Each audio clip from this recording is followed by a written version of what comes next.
The email came at 11:47 p.m., a discrepancy in the building's payroll report.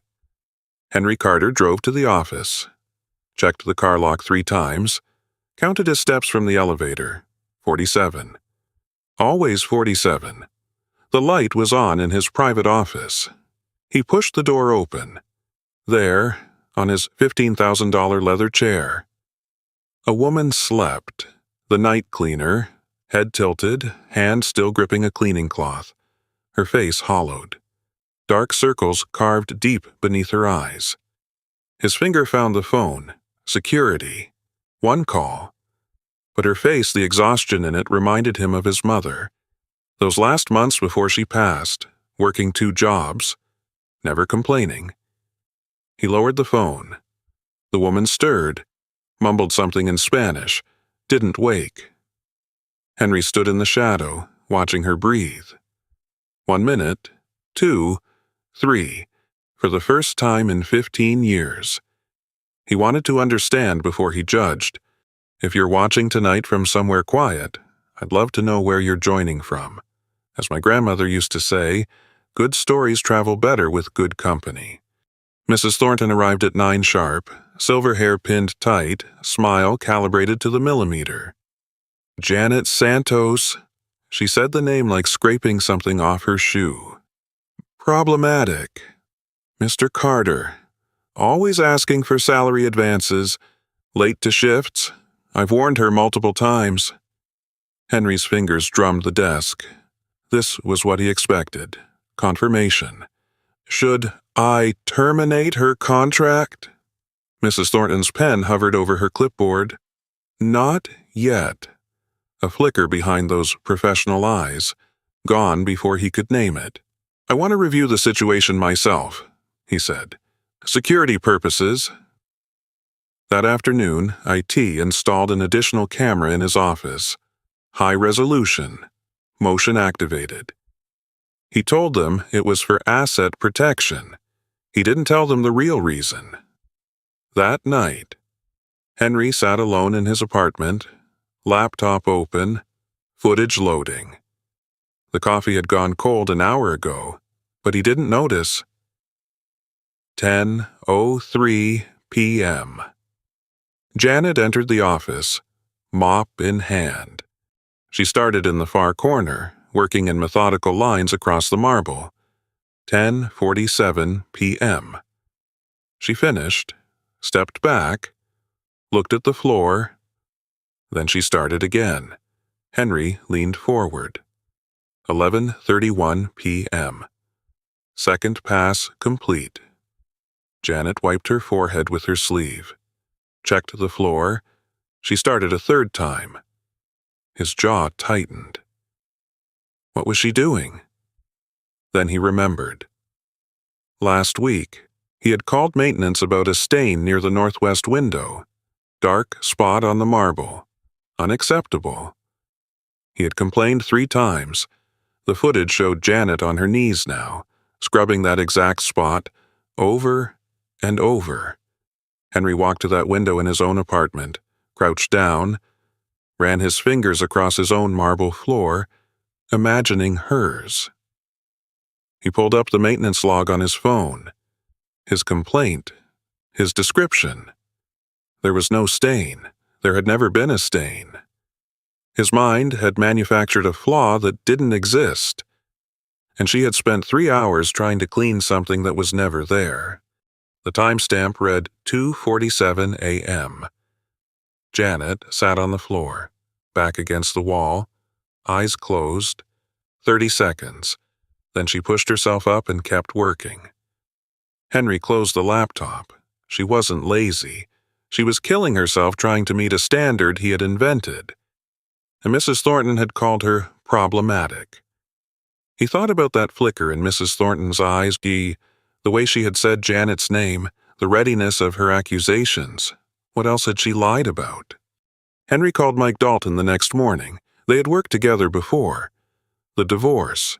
Caroline's hidden accounts. Mike never asked unnecessary questions. And he never judged. More importantly, he had contacts everywhere: banks, hospitals, HR departments. the kind of contacts that operated in gray areas Henry didn't want to examine too closely. "I need you to follow someone," Henry said. "1 week. Daily reports. Name, Janet Santos, night cleaner at my building." He paused. "And I need you to look into the building's HR manager, Eleanor Thornton. Something doesn't add up with her story." Mike's pen scratched against paper. "What am I looking for?" "Everything. Where Santos goes, what she does, who she sees, and anything unusual about Thornton's department, payroll records if you can get them. That last part might take some creativity. I'll pay for creativity." The first report arrived Tuesday evening. Henry read it at his desk, blinds drawn, city lights bleeding through the gaps. The radiator clicked and hissed in the corner, outside. A taxi laid on its horn 3 short blasts. Then silence. Subject left Carter Building at 6:02 a.m. Took the A train to 167th Street. Bronx arrived at Rosie's Diner at 7:14 a.m., worked as server until 2:15 p.m. 30-minute break at 11 a.m., ate a sandwich from her bag behind the building, near the dumpsters. Did not purchase food from the diner. Henry scrolled down. Subject left diner at 2:18 p.m., walked 4 blocks to the 4 train, transferred at 149th Street, arrived Lucky Star Dry Cleaners, Flushing. At 3:22 p.m., worked pressing station until 8 p.m., left at 8:07 p.m., took Q65 bus to Main Street, then 7 train to 74th Street, then Q32 bus to 43rd Avenue. Queens, arrived at apartment building at 9:19 p.m., studio unit, 3rd floor, lights on for approximately 18 minutes, subject left building at 9:41 p.m., arrived at Carter Building for night shift at 10:04 p.m. Henry set the phone down. 3 jobs, 19 hours, door to door. He did the math. If she slept from 6:30 a.m. to 9 a.m., and that assumed no delays, no errands, no eating, she was running on 2.5 hours of sleep per day. Wednesday's report showed the same pattern, so did Thursday's and Friday's. On Saturday, Mike called instead of emailing. "Something different today," he said. "Thought you'd want to know right away." Henry pressed the phone harder against his ear. "What? Sunday's her day off, but she didn't stay home." "Where did she go?" Papers shuffled on the other end. "Mount Sinai Hospital, East Harlem. She was there for 6 hours. Sat by a patient's bed the whole time. Didn't eat. Didn't leave. Just sat there." Henry's grip tightened on the phone. "Who's the patient?" "Her mother. Rosa Santos." A pause. "I pulled some records. Stage 3, ovarian cancer. Diagnosed 14 months ago. She's been in and out of treatment, but the last few months have been rough. Chemo complications. Insurance, none. She was dropped when her employer cut her hours below the threshold. Classic move." Mike's voice carried something that might have been disgust. "There's a balance on the hospital account, $47,000, and climbing." The number hung in the air. 47,000. Henry thought about the leather chair in his office. $15,000 for a place to sit. He had bought it without thinking, the way other people bought coffee. "I'm sending photos," Mike said. "Took them through the hospital window. Thought you should see what you're dealing with." The email arrived 30 seconds later. Henry opened the attachment. The hospital room was small. Fluorescent lights washed everything in pale yellow. Medical equipment clustered around a narrow bed, HV lines, monitors, a blood pressure cuff dangling from a hook. The sheets were white, but not crisp. Laundered too many times. In the first photo, Janet stood by the window, looking out at nothing. Her shoulders curved inward. She looked smaller here than she did in his building. The woman who scrubbed floors until 2 a.m. who moved through hallways like a ghost, who never complained and never stopped. She looked fragile, breakable. The second photo stopped him cold. Janet sat in a plastic chair beside the bed, her mother's hand clasped in both of hers. Her eyes were closed, head bowed, not crying, not praying, just holding on. The room seemed to smell of antiseptic through the screen. Henry could almost hear the beeping monitors, the soft wheeze of oxygen, the muffled sounds of a hospital that never slept. He stared at that image. The way Janet's fingers wrapped around her mother's, the stillness in her body, the dark circles under her eyes that hadn't faded even on her day off. When was the last time he had held someone's hand?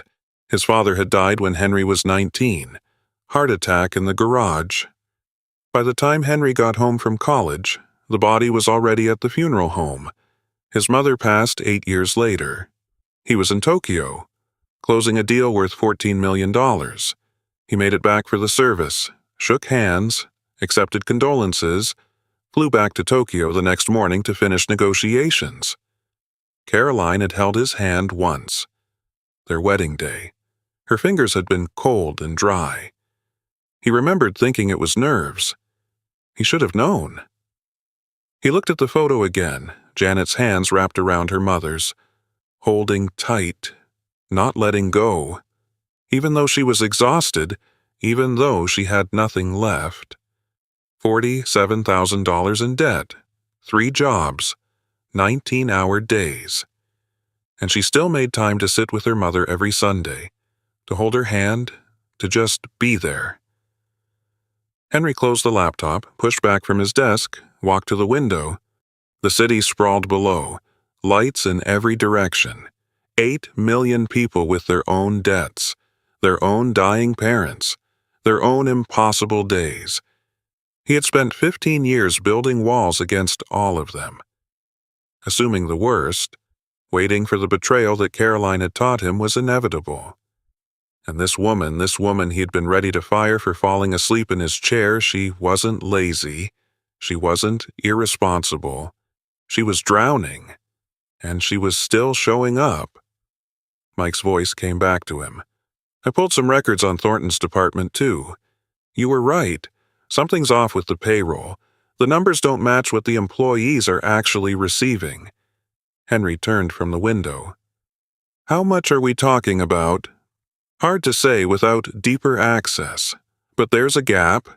3, maybe 4,000 a month. Been going on for years. 3,000 a month. For years. Mrs. Thornton's voice echoed in his mind.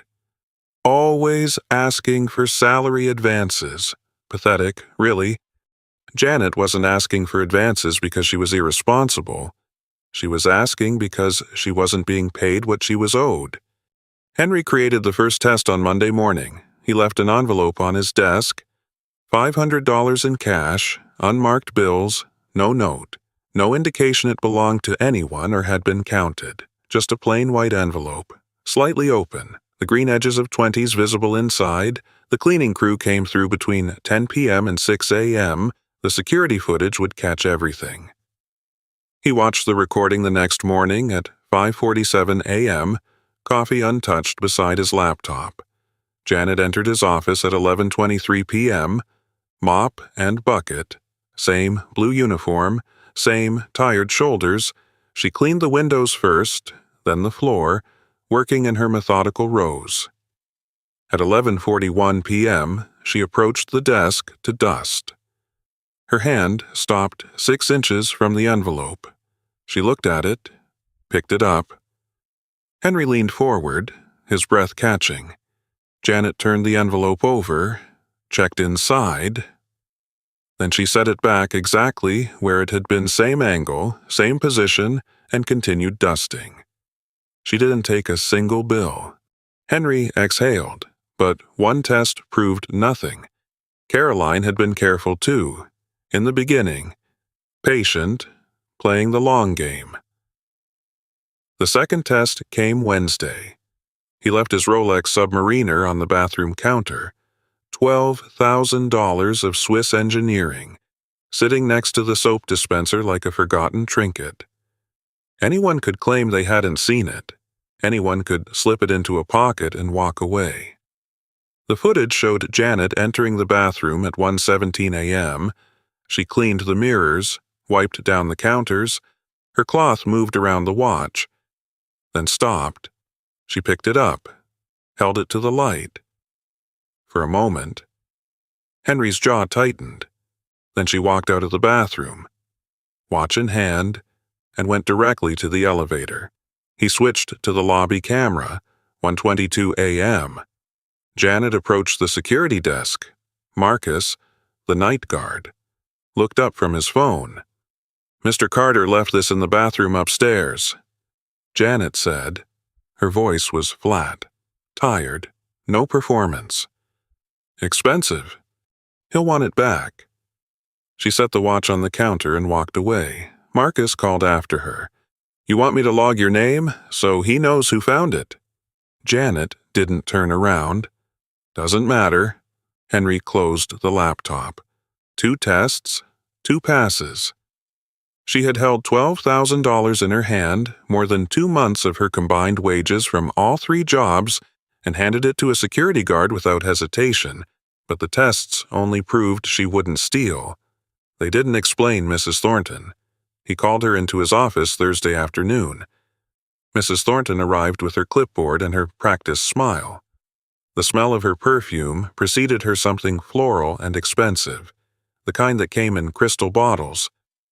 "You wanted to see me, Mr. Carter." "Sit down."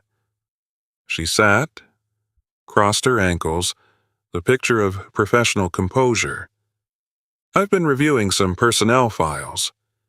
Henry said, "The night cleaning staff. I noticed Janet Santos has been here 2 years." "That's correct." "Any issues with her work?" "Besides what you mentioned before," Mrs. Thornton's smile thinned, "she's adequate, does what's required. But as I said, she's constantly asking for salary advances. It's disruptive to the payroll process." "How often?" "Oh, monthly. Sometimes more." Mrs. Thornton shifted in her seat. "May I ask why the sudden interest in a cleaning woman?" "Mr. Carter, surely you have more important matters." "Her mother has cancer." The words hung in the air. Mrs. Thornton's expression flickered not with sympathy, but with something else, annoyance, maybe, or recognition. "Yes," she said slowly, "I believe I heard something about that. Stage 3, 47,000 in medical debt. No insurance." Mrs. Thornton's fingers tightened on her clipboard. "That's unfortunate." "She works 3 jobs, 19 hours a day, 7 days a week, and she's asking for advances on a salary that should cover her basic expenses." "Some people," Mrs. Thornton said, her voice cooling, "simply don't know how to manage their finances. It's not the company's responsibility to—" "Her mother is dying. Mrs. Thornton." Silence. Mrs. Thornton uncrossed her ankles, recrossed them the other direction. The floral perfume seemed stronger now, cloying. "Mr. Carter, I understand your compassion, but Janet Santos has been a problem since she started. She's late. She's distracted. She's always looking for handouts." The word came out clipped, sharp. "I've tried to work with her, but some people simply can't be helped. They make poor choices and expect others to fix them." Henry watched her face, the tight smile, the hard eyes. "Pathetic. Really," Mrs. Thornton added, "when you think about it." There it was, the same word, the same tone, the same casual cruelty dressed up as professionalism. Henry had heard that tone before, from board members discussing layoffs, from Caroline's lawyer during the divorce, from every person who had ever looked at someone struggling and decided they deserved it. "Thank you, Mrs. Thornton, that will be all." She stood, smoothing her skirt. "Should I begin the termination paperwork for Santos given the circumstances?" "No." Her smile froze. "No. Leave her file alone. I'll handle it personally. Something moved behind Mrs. Thornton's eyes. The pleasant mask slipped, just for a second, and Henry saw what was underneath: cold calculation, and something that looked almost like fear. Of course, Mr. Carter, whatever you think is best. She left. The floral perfume lingered. Henry sat in the silence, turning her words over in his mind. The eagerness to fire Janet, the defensive shift when he mentioned the advances, the way she had called a woman caring for her dying mother pathetic. Something was wrong. Not with Janet, with Mrs. Thornton. He pulled up his laptop, opened the payroll database. He had full access as primary owner every transaction, every account, every signature. The night cleaning staff budget showed $12,400 allocated monthly. 6 employees, roughly $2,000 each before taxes. But the disbursement records told a different story. Total paid out $8,900. Henry ran the numbers again, then a third time. $3,500. Missing. Every single month. He scrolled to the approval signatures. The same name appeared on every document. Month after month. Year after year. Eleanor Thornton. He leaned back in his chair. The leather creaked beneath him. Mrs. Thornton wasn't just calling Janet pathetic. She was stealing from her. From all of them. And she had been doing it for years. But why was she so eager to fire Janet specifically? Why the special hostility? Why the fear in her eyes when Henry said he would handle it personally? Unless Janet knew something. Unless Janet had found out.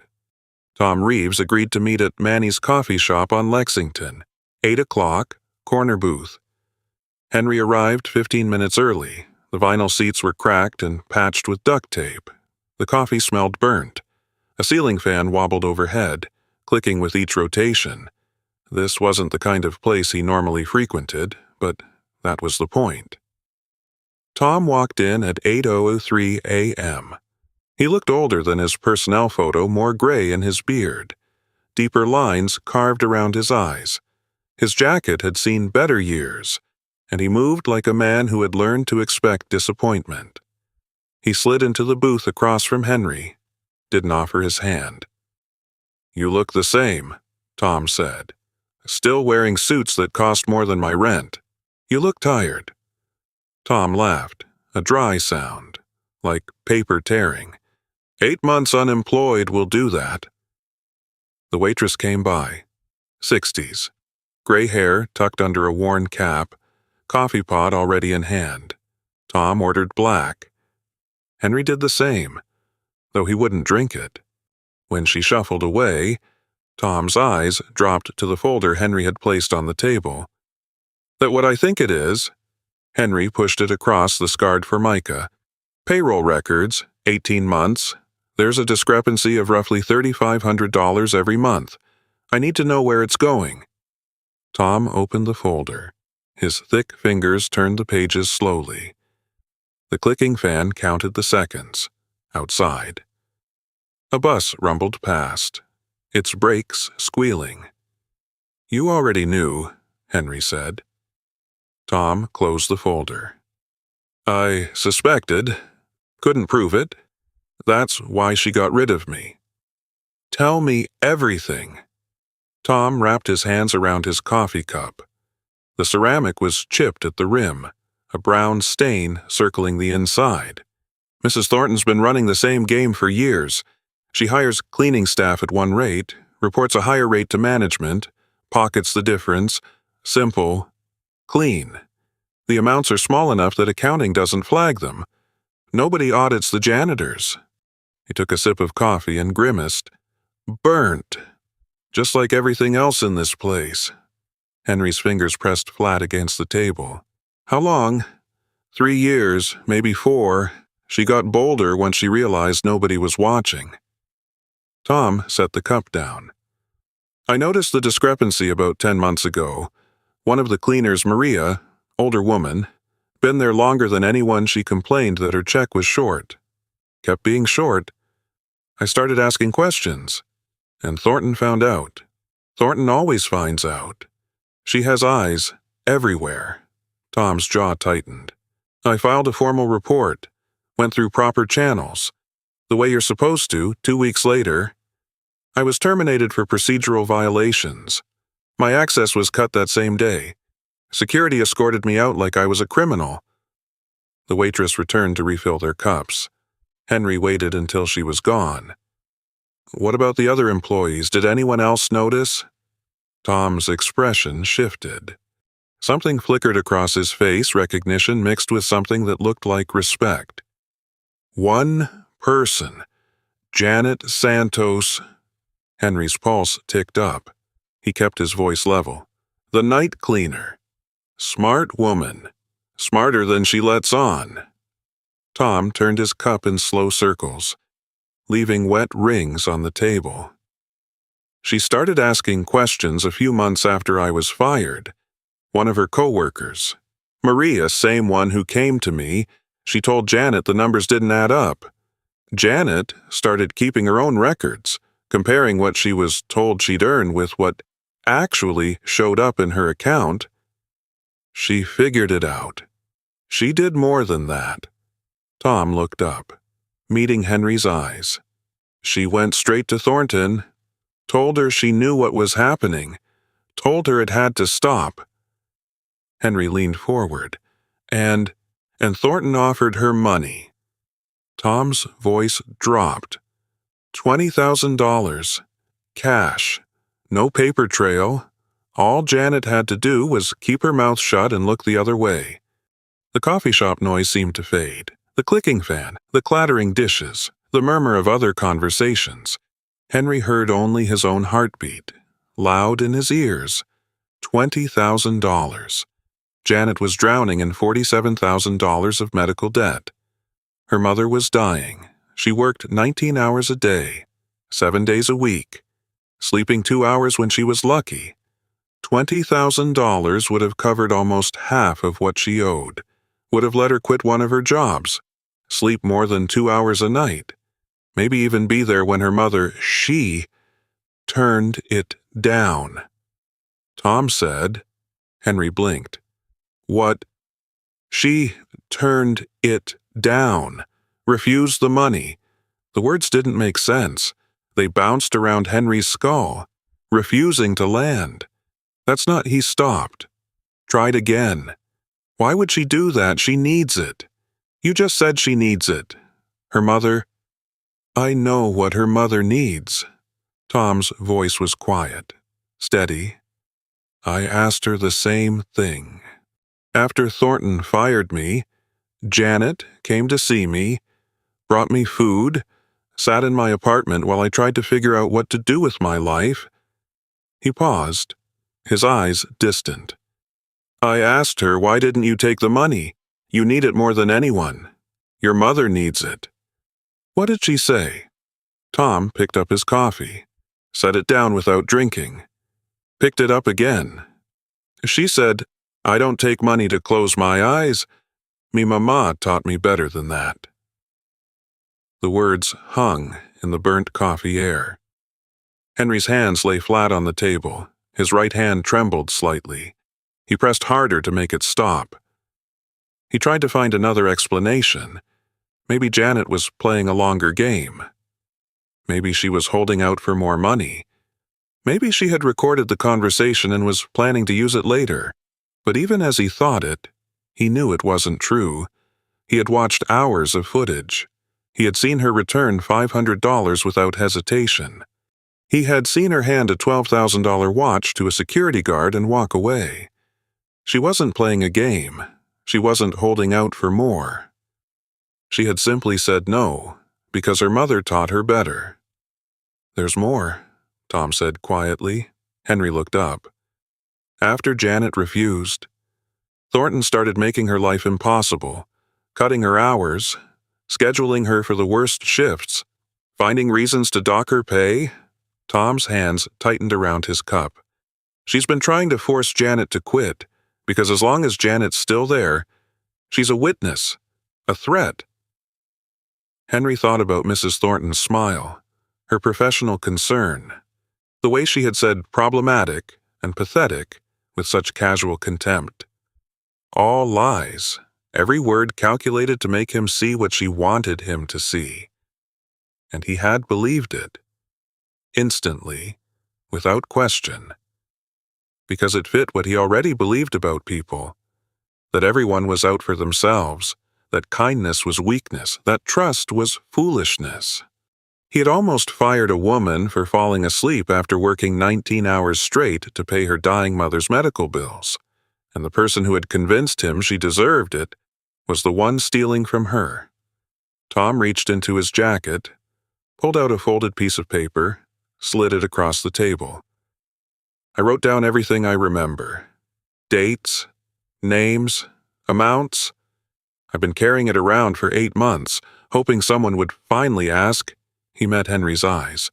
I was planning to file a lawsuit, but lawyers cost money I don't have. This is everything I've got. Henry took the paper, unfolded it, 2 pages of cramped handwriting, details, evidence. One more thing, Tom said. Janet doesn't know I'm talking to you, and she wouldn't want you to know any of this. Why not? Tom finished his coffee, set the empty cup aside. Because she doesn't want pity, Mr. Carter. She doesn't want someone to swoop in and save her. He stood, dropping a few worn bills on the table. She just wants to do her job and take care of her mother. That's all she's ever wanted. He turned toward the door. Tom, the older man stopped. Would you come back to the building if there was a position? Tom's expression didn't change, but something shifted behind his eyes, a flicker of something that might have been hope. Quickly suppressed. Let's see how this plays out first, he said. Then we'll talk. The door swung shut behind him. A gust of cold air swept through the coffee shop, carrying the smell of exhaust and distant rain. Henry sat alone in the booth. The paper lay open on the scarred table. The coffee had gone cold again. He had spent 15 years building a philosophy around people like Caroline. A belief system. Everyone had a price. Everyone could be bought. The only question was finding the right number. And here was this woman, this cleaning woman who scrubbed his floors at 2 a.m, who had proven him wrong. But what did he do with that? How did he help someone who didn't want to be helped? And how did he stop Mrs. Thornton without becoming exactly what Janet had refused? Someone who used money to control the outcome. Henry sat in his office the next morning, the evidence spread across his desk. Tom's handwritten testimony, 18 months of payroll records, Mike's investigation notes, the photograph of Janet holding her mother's hand, everything he needed to destroy Mrs. Thornton. But he kept coming back to a different problem. The checkbook sat open in front of him. His pen touched the paper.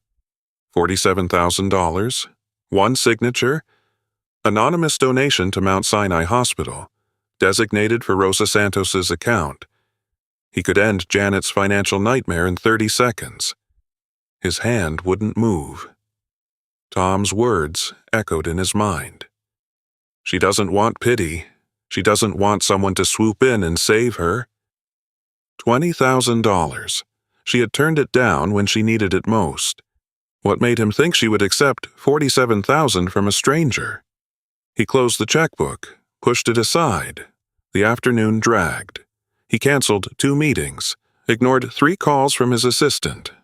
The city moved outside his windows, taxis honking, pedestrians weaving, a police siren wailing somewhere toward Midtown, and none of it touched him. At 5:30 p.m., he made a decision. He would talk to her, not through cameras, not through investigators, face to face. The elevator descended to the lobby. Henry checked his watch, 5:47 p.m. Janet's shift started at 10 o'clock. He had time. But time for what? He still didn't know what he would say. He walked to a coffee shop across the street, ordered a black coffee he didn't drink, sat by the window, watching people pass, a mother pushing a stroller, 2 teenagers arguing about something on a phone. An elderly man walking a dog that moved slower than he did. Normal people, normal lives. When had he stopped being one of them? At 9:52 p.m. He crossed back to the building. The lobby was quiet. Marcus nodded as he passed, then went back to his crossword puzzle. He found her on the 23rd floor. She was mopping near the emergency stairs. Blue uniform, hair pulled back. The sharp smell of pine cleaner filled the hallway. Her movements were mechanical dip, ring, sweep, dip, ring, sweep. The same motion repeated until it lost all meaning. Henry stopped at the end of the corridor. She hadn't noticed him yet. He watched her work, the way her shoulders curved forward, the way she paused every few strokes to push hair from her face with the back of her wrist, the way she kept going despite everything. "Miss Santos?" She turned. Her eyes registered surprise, then something more guarded. She straightened her back and set the mop against the wall. "Mr. Carter?" Her voice was steady, polite, careful. "Can I help you with something?" He walked closer, stopped about 10 feet away.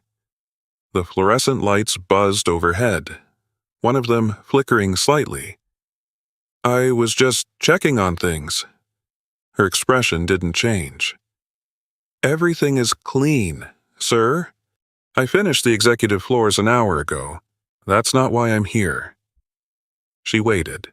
Her hands hung at her sides, still patient. But there was something in her posture, a readiness, like an animal sensing movement in the grass. Henry searched for words. All the conversations he had rehearsed in his head, they all sounded wrong now. Scripted, calculated. The kind of thing Caroline would have seen through in a second. "How long have you been working here?" The question came out clumsy. 2 years. A pause. "Is there a problem with my work?" "No, no problem." He shoved his hands in his pockets, took them out again. "I just wanted to ask if you're doing all right." Something flickered behind her eyes. The guard went up higher. "I'm fine, Mr. Carter. You work long hours. Most people do. You work more than most." Janet picked up the mop again, turned back to the floor. "Everyone has their reasons." Henry stepped closer. The pine cleaner stung his nostrils. "Miss Santos." "Sir," she didn't look at him, just kept mopping. Dip, ring, sweep. "I don't know why you're here. I don't know what you've heard, but I do my job. I show up on time. I don't cause trouble." Her voice stayed flat, but her grip on the mop handle tightened, knuckles going pale. "If there's something wrong with my work, tell me. Otherwise, I need to finish this floor before midnight." Henry stood there. The flickering light hummed. Somewhere below, a door closed with a distant thud. "There's nothing wrong with your work. Then what do you want?" The question hung between them, direct, unafraid, the kind of question most employees would never ask their employer. He thought about all the things he knew: her mother, the cancer, the 3 jobs, the debt, the bribe she had refused. But saying any of it would mean revealing how much he had invaded her privacy, how much he had watched her without her knowledge. "I wanted to see how you were," he said finally. "That's all?" Janet stopped mopping. She looked at him, really looked. For the first time, her eyes were dark brown, almost black in the fluorescent light, tired, and sharper than he had expected. "Mr. Carter, I've worked here 2 years. You've never spoken to me before. Never even looked at me in the hallway." She tilted her head slightly. "So, why now?" He didn't have an answer. Not one he could give her. The silence stretched. 10 seconds. 20. The flickering light steadied, then resumed its stutter. Janet turned back to her work. "Everyone has hard times, sir.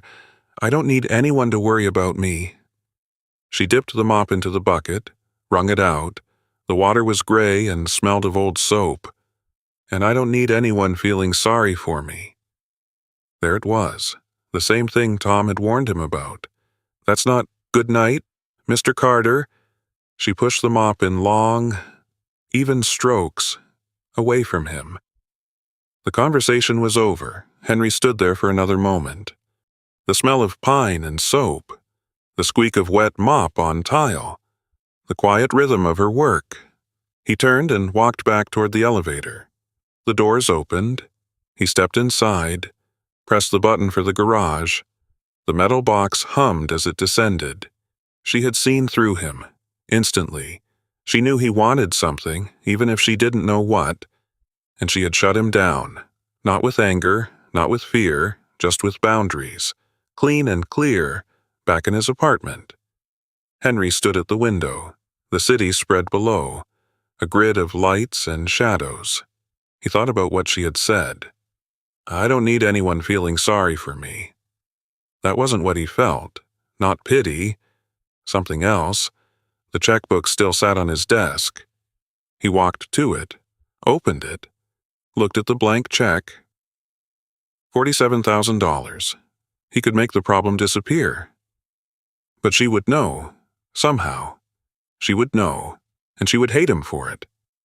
He tore the check out, folded it once, twice, put it through the shredder. Money wasn't the answer. Not for her. She didn't want to be saved. She wanted to work. To earn. To keep her dignity intact. What could he offer that would honor that? The answer came slowly, like light creeping under a door. Mrs. Thornton had to go. The system she had built had to be dismantled. The stolen wages had to be recovered. Tom deserved his job back. And Janet needed an opportunity, not charity. Henry sat down at his laptop, opened a new document. He began to type. Henry spent the next 4 days compiling evidence. Payroll records going back 3 years. Bank statements Mike had obtained through channels Henry didn't ask about. Tom's handwritten testimony, signed and notarized at a UPS store in Queens. Surveillance footage showing Janet working through the night, contradicting every accusation Mrs. Thornton had made, every signature, every discrepancy, organized into 3 separate folders with color-coded tabs. On Thursday at 1:45 p.m., he entered the conference room. The mahogany table stretched before him, polished to a mirror shine. 5 leather chairs lined each side. Floor-to-ceiling windows framed the Manhattan skyline, the afternoon sun slanting through and warming the carpet. He placed the folders at the head of the table. The board members filtered in over the next 10 minutes. Richard Walsh, Real Estate, Margaret Wells, Finance, David Park, Legal, Susan Miller, Operations. They took their seats with the casual confidence of people who had sat in rooms like this 1,000 times. And finally, Mrs. Thornton. She arrived at 1:58 p.m. Silver hair pinned back with precision. Navy suit pressed sharp. That professional smile already in place. Mr. Carter? She took her usual seat on his right. I wasn't aware we had a personnel matter on the agenda. We do now. Her smile wavered, a crack in the porcelain, gone before anyone else noticed. The others settled into their chairs. Papers shuffled, water glasses filled. The room smelled of leather and lemon polish and old money. Henry stood, his palms pressed flat against the mahogany.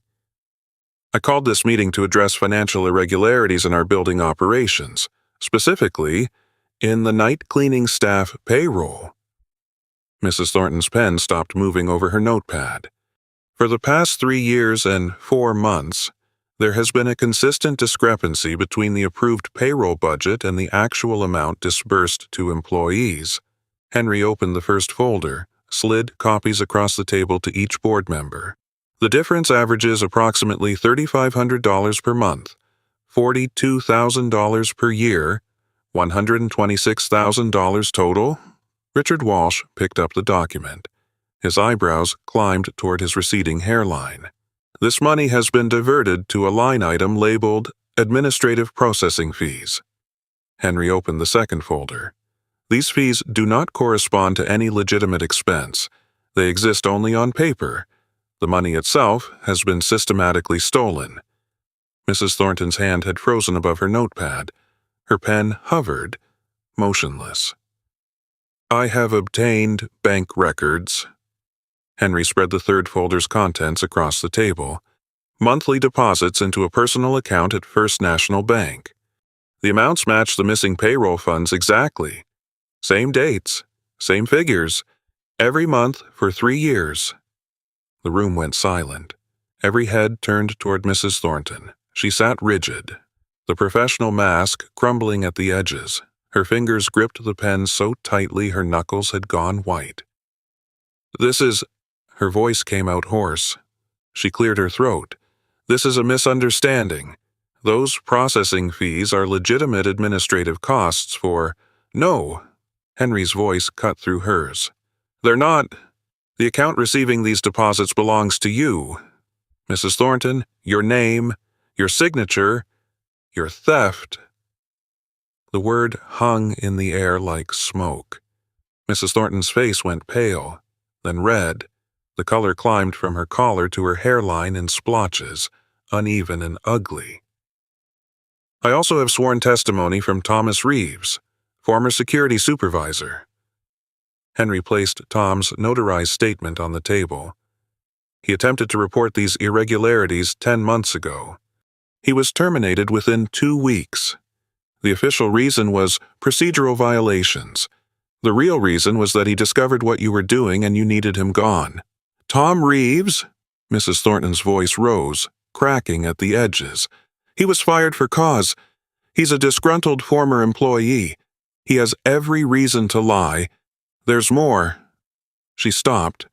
Henry let the silence stretch. 3 seconds. 5. The radiator clicked in the corner. A plane passed somewhere overhead, its distant rumble barely audible through the thick glass. You offered a bribe to one of your employees. $20,000 in cash to ensure her silence about your theft. She refused. Mrs. Thornton's mouth opened, closed. Her throat worked, but nothing came out. Margaret Wells set down the bank records. Her face had hardened into something cold.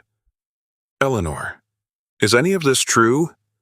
The silence that followed was worse than any accusation. Mrs. Thornton looked around the table. Richard Walsh wouldn't meet her eyes. David Park studied the documents with deliberate focus. Susan Miller stared at her with open contempt. No allies, no supporters, just 5 people looking at her like she was something discovered on the bottom of a shoe. The amounts match exactly, David Park said quietly. Down to the cent, every single month. This is someone has... Mrs. Thornton pushed back from the table. Her chair scraped against the floor, the sound sharp and ugly. She stood, hands trembling visibly now. Someone is trying to frame me. Those bank records could be fabricated. Tom Reeves could have... Sit down, Eleanor. Susan Miller's voice was ice. I will not sit here and be treated like a... Sit down. Mrs. Thornton's legs seemed to fail her. She dropped back into the chair, missing the seat and catching herself on the armrest. The graceful professional woman who had entered this room 20 minutes ago was gone. What remained was smaller, older, stripped of everything that had made her formidable. Her hands shook in her lap. She clasped them together to hide it. Failed. Based on the evidence presented, Richard Walsh said slowly, I move for immediate suspension of Mrs. Thornton's duties and referral to legal counsel for potential criminal prosecution. Seconded, Margaret Wells said. Henry watched Mrs. Thornton's face. The transformation was complete now. Sweat beaded at her temples. Her carefully pinned hair had loosened, a single silver strand falling across her forehead. She looked smaller somehow, shrunken inside her expensive navy suit. All in favor, 4 hands rose. The motion carries. Henry gathered the folders. Mrs. Thornton, you are suspended, effective immediately, pending formal investigation. Your access to all building systems will be revoked within the hour. HR will contact you regarding next steps. Mrs. Thornton stood slowly. She reached for the table to steady herself, her palm leaving a damp print on the polished mahogany. Mr. Carter, her voice had changed, lower now, rougher, stripped of its professional veneer. You don't know what you're doing. These cleaning people, they're not worth this. They'll disappoint you. They all do. Eventually. Henry said nothing. That Santos woman. Mrs. Thornton's lip curled, the last remnant of her composure cracking apart. You think she's special. You think she's different. A bitter laugh scraped out of her throat. She's poor, desperate. Everyone has a price. Hers is just higher than I offered. You offered her $20,000, Henry said. She turned it down. Mrs. Thornton's face twisted. Something ugly moved behind her eyes, not just anger, but a kind of furious incomprehension. The look of someone whose entire worldview had been contradicted by a single inconvenient fact. Give her time. Mrs. Thornton picked up her purse with trembling hands. Her notepad fell to the floor. She didn't pick it up. Everyone breaks eventually. Everyone has their price. Even you. Mr. Carter. She walked toward the door. Her heels clicked against the floor. Uneven now. Her usual confident stride replaced by something halting and uncertain at the threshold. She turned back one final time. When she disappoints you, and she will remember this moment. Remember that I told you. Henry met her eyes. Maybe everyone does have a price. Maybe you're right about most people. He paused. But not her. Mrs. Thornton stared at him. Her mouth worked, searching for words that wouldn't come. The professional mask was gone completely now. What remained was raw and exposed and deeply, irreparably humiliated. She walked out. The door closed behind her with a soft click. The conference room exhaled. Richard Walsh rubbed his forehead. Well, that was unpleasant. Necessary, David Park said. Legal will begin the formal investigation tomorrow. We'll need to coordinate with the police if criminal charges are pursued. What about the employees who were shorted? Susan Miller asked. The ones she stole from, can we recover their wages? Full audit, Henry said. Everyone who is underpaid gets compensated. With interest. Going back 3 years. Margaret Wells nodded. Good. And the Reeves situation, the security supervisor who was wrongfully terminated. I've already spoken with him. If he's willing, I'd like to offer him his position back. Full back pay for the months he was unemployed. The meeting continued. Details, logistics, legal protections. Henry participated on autopilot, saying the right things at the right moments. But his mind was elsewhere. Mrs. Thornton was gone. The system she had built was being dismantled. The stolen money would be returned. But there was still one thing left to do. The hardest part. He had to face Janet. Tell her what he knew. Offer her something real, not charity, not pity, but opportunity. And hope she didn't see right through him the way she had the last time. Henry left a note at the security desk at 8:47 p.m. Miss Santos, please come to my office when you have a moment tonight. Not urgent. Just need to speak with you. See? Then he waited. His office felt different in the evening light. Same furniture. Same view. Same leather chair by the window. But something had shifted. The air felt lighter. Or maybe he did. He moved the leather chair, the one Janet had slept in 3 weeks ago, and angled it toward his desk. A seat for conversation, not interrogation. At 10:23 p.m., a knock came at the door. Come in. Janet entered slowly. Blue uniform, hair pulled back, The sharp smell of pine cleaner clung to her clothes. She stopped just inside the doorway and didn't sit. "You wanted to see me. Mr. Carter?" "Yes. Please sit down." She hesitated. Her eyes moved around the room, taking in the empty desk, the closed laptop, the absence of paperwork. She sat in the chair by the window, the same chair, her hands folded in her lap. Henry stayed behind his desk. The distance felt necessary. "I need to tell you something," he said, "and I need you to hear all of it before you respond." Janet said nothing. She watched him with those dark, careful eyes. "Mrs. Thornton was suspended yesterday. The board voted unanimously. She's facing criminal charges for embezzlement." Janet's expression didn't change, but her hands tightened slightly in her lap. "For the past 3 years, she's been stealing from the night cleaning staff, skimming money from your wages, $3,500 a month, diverted into her personal account." Still nothing. Janet sat perfectly still. "I know about the bribe she offered you." Henry paused. $20,000 to keep quiet, and I know you refused." Now something flickered in her eyes, a hardening, the guard going up even higher. "You investigated me." Her voice was flat. "Yes." "Why?" Henry leaned back. The leather creaked beneath him. "Because I found you sleeping in this chair 3 weeks ago, and instead of firing you, I wanted to understand." Janet's jaw tightened. "So, you had someone follow me, dig through my life, find out about me mama, my jobs, my debts." "Yes." She stood up. The chair scraped against the floor. "Mr. Carter, I don't know what you want from me, but I'm not interested in being someone's project."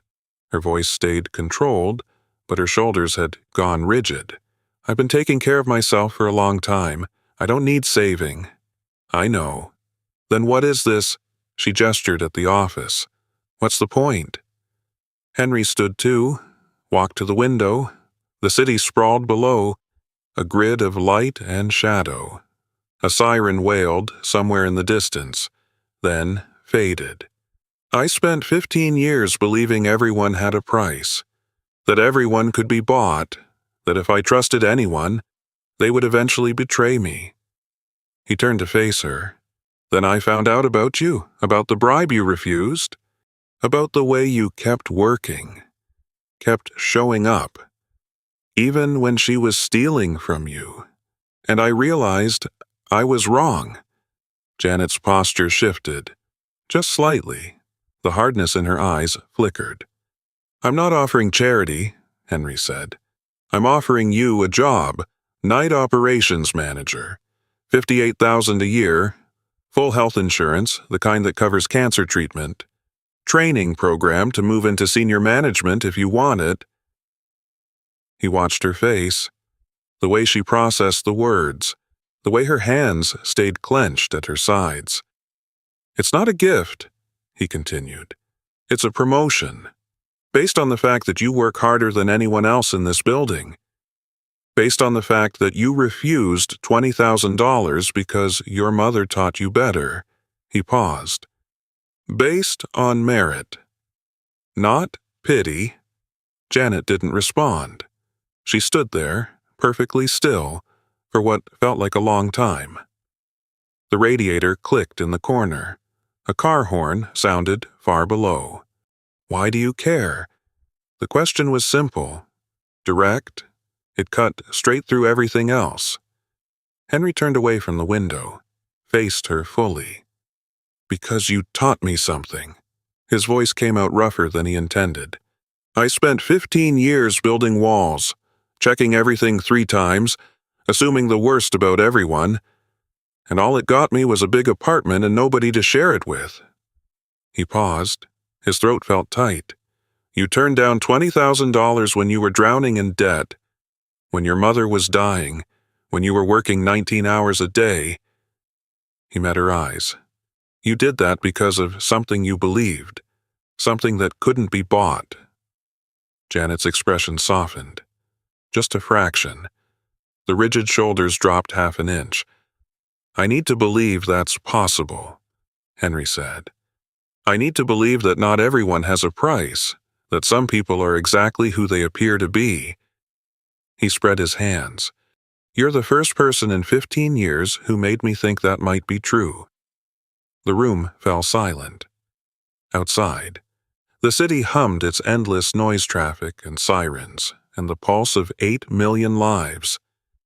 Inside, only the ticking radiator and the soft buzz of fluorescent lights. Janet looked at him for a long moment. Her eyes searched his face, reading something there. You're not afraid I'll disappoint you. Henry's hands trembled slightly. He pressed them flat against his thighs. Yes, he said. I'm afraid. Then why take the risk? He thought about all the years he had spent avoiding exactly this moment, keeping everyone at arm's length, never letting anyone close enough to hurt him. Because I'm tired, he said. Tired of living like this, tired of assuming the worst, tired of being alone. He met her eyes. I don't know if I can trust you. I don't know if I can trust anyone, but I have to try. Otherwise, what's the point of any of it? Janet stood very still. Her hands had unclenched, her shoulders had dropped. She didn't smile, didn't offer reassurance, didn't say the things people usually said in moments like this. Instead, she nodded, once, a single movement. I'll take the job, she said. But I want you to understand something. What? I'm not going to thank you every day. I'm not going to be grateful in ways that make you feel good. I'm going to do the work, earn my salary, take care of me, Mama. Her voice was steady, clear. That's all I can promise. Henry nodded slowly. That's all I'm asking. Janet turned toward the door, stopped, looked back. My mother used to say, don't trust what people promise. Trust what they do. She met his eyes. I don't make promises. Mr. Carter, I just do. She opened the door. Miss Santos? She paused. Thank you for proving me wrong. Janet stood in the doorway. The fluorescent light from the hallway cast half her face in shadow. Don't thank me yet, she said. Marshtam. You haven't seen what I can do. She walked out. The door closed behind her. Henry stood alone in his office. The city lights glittered beyond the window. The leather chair sat empty, for the first time in 15 years. He had let someone in, not with money, not with control, just with honesty. He didn't know if it would work, didn't know if she would stay, didn't know if he could really change after all these years of walls and suspicion, but he had taken the first step. And tomorrow, for the first time in a very long time, he wouldn't have to pretend. 4 months passed. February brought snow to Manhattan. It drifted down past Henry's office window, softening the city's sharp edges, muffling the usual cacophony of horns and sirens. He stood at the glass, watching the white flakes spiral against the gray sky. His coffee had gone lukewarm in his hand. He didn't mind. His phone buzzed, a text from his assistant. Board meeting moved to Thursday. Tom Reeves confirmed for security review presentation. Tom was back. Corner office on the 3rd floor. His name on the door in brass letters. 8 months of unemployment erased. Back pay deposited, reputation restored. Henry had offered. Tom had accepted. No speeches, no dramatic reconciliation. Just 2 men nodding at each other across a conference table, acknowledging that something broken had been repaired. The elevator chimed down the hall. Footsteps, voices. The building was coming alive with its evening shift. Henry checked his watch, 9:47 p.m. He gathered his coat. His briefcase, the same routine he had followed for 15 years. But something was different now. The movements felt lighter, less compulsive. He still checked the door lock, but only once. The hallway stretched before him, fluorescent lights humming their familiar song. He passed the cleaning supply closet, the break room, the emergency stairs. At the end of the corridor, Tom Reeves stood talking with one of the night security guards. He looked up as Henry approached. "Mr. Carter." A nod, professional but warm. "Tom, how's the new office? Bigger than I need." Tom's mouth quirked. "But I'm not complaining." Henry almost smiled. "Good night, Tom." "Good night, sir." The elevator carried him down to the lobby, marble floors gleaming, glass walls reflecting the snow outside. The security desk, staffed by Marcus and David, he had learned their names months ago. Small things, but they mattered. He stepped outside. The cold hit his face, sharp and clean. Snow crunched under his shoes. A taxi waited at the curb, but he waved it off. Tonight, he wanted to walk. 3 blocks from the building, he stopped at a coffee cart. The vendor, a woman in her 60s with gray hair tucked under a knit cap, poured him a black coffee without asking. He had become a regular. "Cold tonight," she said. "Getting used to it." She handed him the cup. Their fingers brushed briefly. He paid and moved on. The coffee warmed his hands as he walked. Steam rose into the frozen air and vanished. The city moved around him, a few taxis, bundled pedestrians, the distant rumble of a subway train beneath the street. He thought about Janet. She had started as night operations manager 6 weeks after their conversation. The transition had been smooth, efficient. She ran her team with the same quiet determination she had brought to mopping floors. No wasted motion, no wasted words, no tolerance for excuses. The building staff whispered about the changes. Mrs. Thornton's sudden departure, the new security chief, the cleaning woman who was now management. The rumors had buzzed for weeks before settling into acceptance. Rosa Santos was responding to treatment. The new insurance covered everything: the specialists, the medications, the twice-weekly appointments at Mount Sinai. Not cured. Cancer didn't work that way. But stable. Fighting. Given time she didn't have before. Janet still worked long hours, but only one job now. And she slept. Really slept. Henry had seen the difference in her face over the months. The hollows filling in. The dark circles fading, the exhaustion lifting like fog burning off in morning sun. They didn't talk much. A nod in the hallway, a brief exchange about schedules or staffing issues, professional, respectful, nothing more. But that was enough. Henry finished his coffee, dropped the cup in a trash bin, turned back toward the building. He wasn't sure why he was returning. His work was done for the day. His apartment waited warm and empty and quiet, but something pulled him, a feeling he couldn't name. The lobby was silent when he returned. Marcus looked up from the security desk. "Forget something. Mr. Carter, just checking on a few things." The elevator carried him to the 47th floor. His floor. The lights were dimmed for evening, but not dark. Someone was working. He walked toward his office. The door stood open. Janet sat in the leather chair by the window. Not sleeping this time. Working. A tablet in her lap, scheduling software glowing on the screen. Reading glasses new. He noticed perched on her nose, a cup of coffee sat on the side table, still steaming. She looked up when she heard his footsteps. "Mr. Carter." She didn't stand, didn't apologize for being in his space. "Miss Santos." He walked to his desk, set down his briefcase, shrugged off his coat. "The heating system report," Janet said, turning back to her tablet. "Third-floor vents are underperforming. I've scheduled maintenance for tomorrow afternoon." Good. The room fell quiet, but it wasn't uncomfortable, just peaceful. 2 people sharing a space without needing to fill it with noise. Henry sat down at his desk, opened his laptop, pulled up emails he had already read twice.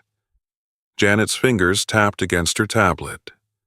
Soft clicks, steady rhythm, outside. The snow continued to fall.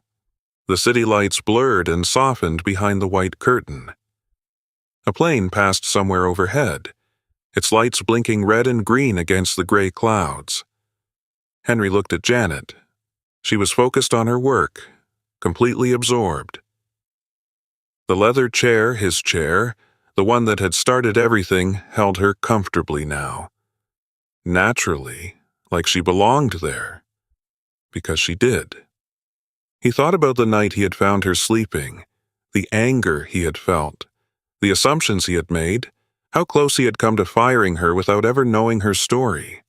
15 years of walls. 15 years of suspicion. 15 years of believing that everyone had a price and trust was foolishness. And then this woman, this cleaning woman who worked 19 hours a day and refused bribes and held her mother's hand every Sunday. She hadn't asked him to change, hadn't demanded anything. She had simply been who she was, and that had been enough to crack open something he had kept locked away for a very long time. The clock on his desk read 10:32 p.m. "I should go," Henry said. He closed his laptop, stood, reached for his coat. Janet looked up, nodded once. "Good night, Mr. Carter." "Good night, Miss Santos." He walked toward the door, stopped, turned back. She had already returned to her tablet, reading glasses reflecting the screen's glow, completely at ease. He didn't say anything, didn't need to. He walked out, closed the door gently behind him. The elevator descended. The lobby passed in a blur of marble and glass. The cold air hit his face as he stepped outside. The snow had stopped. The clouds were breaking apart, revealing patches of dark sky, a few stars visible despite the city lights. Henry stood on the sidewalk, breathing, just breathing. For 15 years, he had believed safety meant keeping everyone out, building walls so high that no one could climb them, checking locks 3 times, counting steps, controlling every variable, and all it had gotten him was an empty apartment and a heart he had forgotten how to use. But tonight, standing in the cold with snow melting on his shoulders, he understood something different. Safety wasn't about keeping people out. It was about finding the ones worth letting in. He started walking. 1 block, 2, 3. His apartment waited ahead, still empty, still quiet. But tomorrow, he would return to this building. He would pass Marcus and David at the security desk. He would nod at Tom Reeves in the hallway. He would see Janet working in her office or maybe in his chair by the window, and none of them would betray him. None of them would disappoint him, because they were exactly who they appeared to be. Not everyone, not the whole world, just these few, these people he had chosen to trust.